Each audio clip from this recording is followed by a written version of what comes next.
নমস্কার, আমার সহজে সুস্বাদু চ্যানেলে আপনাদের স্বাগত। আমি আজকে আপনাদের চিংড়ি মাছটা দই দিয়ে ভাপিয়ে একটা অন্যরকম টাইপের রান্না করে দেখাবো। আসুন দেখে নিই এটা করতে আমাদের কি কি লাগছে আর আমি কিভাবে রান্নাটা করছি। এই রান্নাটা খুব তেল কম লাগে, ভীষণ স্বাস্থ্যকর।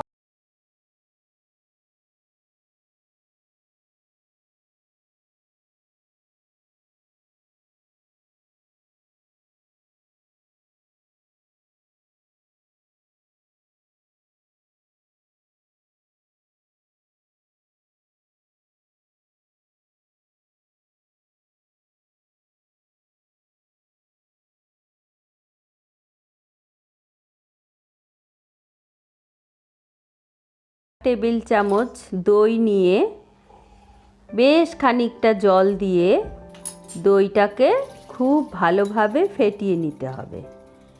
একদম পাতলা করে দইটাকে ফেটিয়ে নিতে হবে, ঘোলের মতো করে। এই ফেটানো দইয়ের জলটা কড়াতে দিয়ে দিতে হবে। আগে থেকে নুন হলুদ মেখে রাখা চিংড়ি মাছগুলো ওই দইয়ের জলে সেদ্ধ করে নিতে হবে। ঢাকা দিয়ে গ্যাস কমিয়ে সেদ্ধ করে নিতে হবে। হাফ সেদ্ধ হয়ে গেছে মাছটা। মাছগুলোর খোসা ছাড়ানো চলবে না, তাতে করে বেশি সেদ্ধ হয়ে যাবে মাছটা।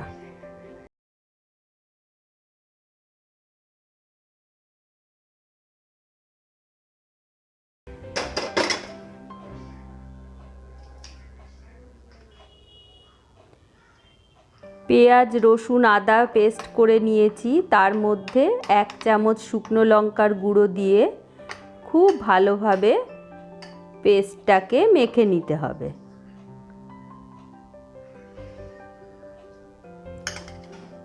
পেস্টটা সেদ্ধ মাছের মধ্যে ঢেলে মিশিয়ে নিতে হবে।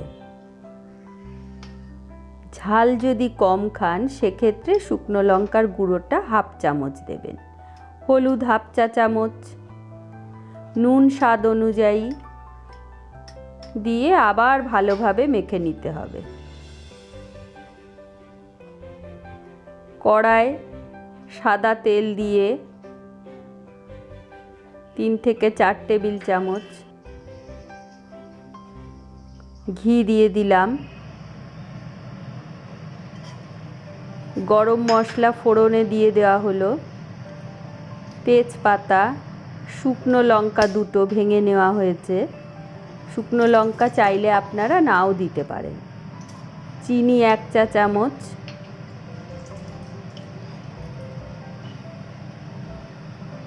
আলু ধুয়ে কেটে রাখা হয়েছে, সেটাকে কড়ার মধ্যে দিয়ে হালকা নেড়ে চেড়ে নিতে হবে।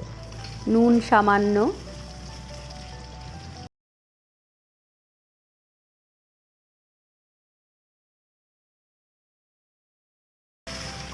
এই দইয়ের জলে সেদ্ধ মাছটায় যে মশলা মেখে রাখা হয়েছিল ওটাকে ঢেলে দেওয়া হলো, দিয়ে গ্যাস কমিয়ে ঢাকা আলগা করে বারবার দেখতে হবে আর নাড়তে হবে।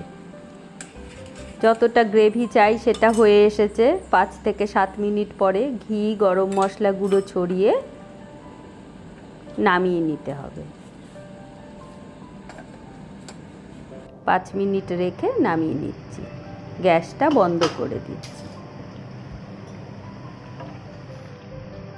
আলুটাও সেদ্ধ হয়ে গেছে, মাছগুলোও সেদ্ধ হয়ে গেছে। এবার গ্যাসটা নিভিয়ে দিচ্ছি।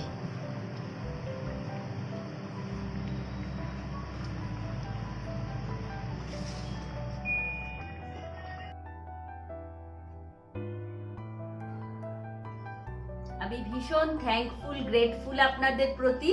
আপনারা প্রত্যেকে ভালোবেসে আমার চ্যানেলটি দেখছেন, লাইক শেয়ার এবং সাবস্ক্রাইব করছেন। আর যারা এখনো পর্যন্ত সাবস্ক্রাইব করে ওঠেননি, পট করে বেল আইকনটা টাচ করে ফেলুন আমার নতুন নতুন রেসিপি জানবার জন্য। আর ভিডিওটি শেষ পর্যন্ত দেখার জন্য ধন্যবাদ।